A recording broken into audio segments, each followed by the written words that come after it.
Hi, I'm Amanda Szylin with the latest in sports.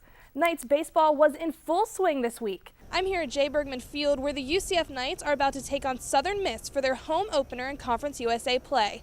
After sweeping UAB last week, the Knights are tied for first with Houston in league standings.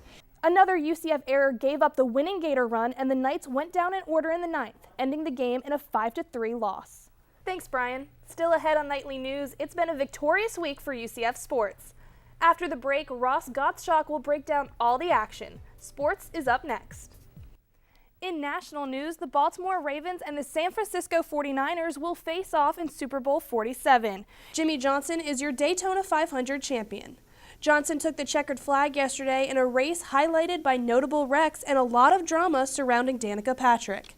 Patrick, the first woman to win the pole position for the Great American Race, finished 8th. And the March Madness tournament is down to the Final Four.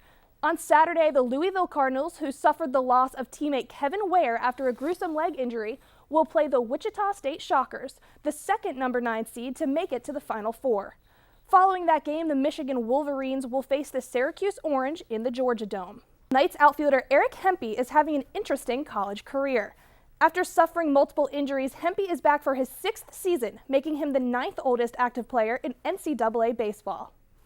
Eric Hempe fell in love with baseball at a young age and hasn't stopped playing since, despite his many injuries. Didn't experience any injuries the whole time. I always just had a little bit of a sore arm, nothing that kept me off the field, and then finally I heard a pop right before season started of my sophomore year. That pop turned out to be a torn labrum muscle in his shoulder.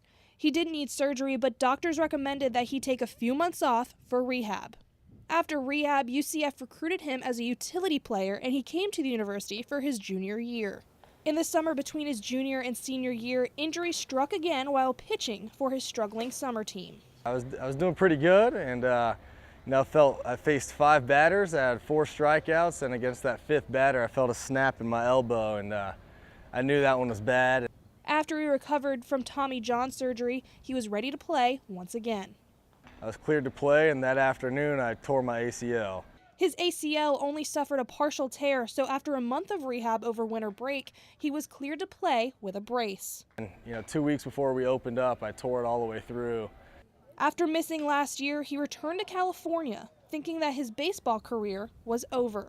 The way it works is in order to get a 6th year of college baseball, you have to have 2 medical red shirts. So my first red shirt back at Cypress with my shoulder, I didn't medical red shirt. He filed all the necessary paperwork in February, and when he didn't hear anything, he moved back home to California. Literally within 2 weeks of being back home in California, I found out I was eligible for my 6th year. And UCF fans are glad he's back. So far this season, he has started in all 30 games and holds a .342 batting average, racking up 22 RBIs and 2 home runs. He has a total of 38 hits, scoring 22 times with 9 doubles and 1 triple.